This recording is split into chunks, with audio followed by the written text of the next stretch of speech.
got a warrant for Shannon for the murder of Donovan Thomas.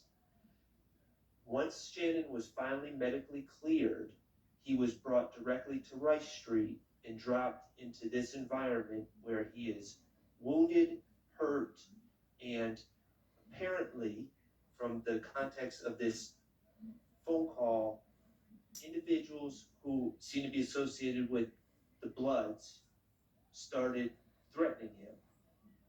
I believe the context of this call suggests, if I'm being candid, it suggests that Mr. Stillwell calls an individual and asks him to tell the people that are in jail with him to basically get off his back and stop threatening him.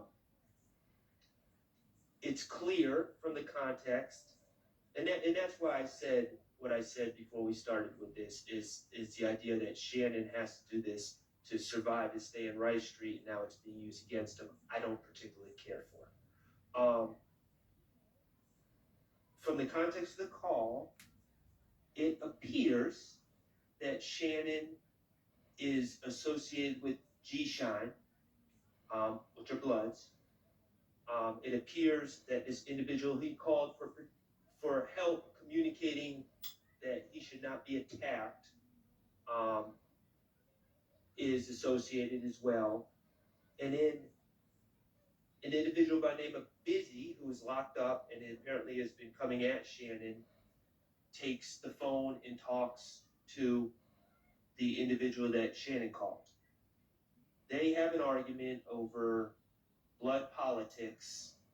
Shannon, there's no indication, has any part in that argument. I don't know where Shannon is at that time, but they have an argument over blood politics, over who runs this, who runs that.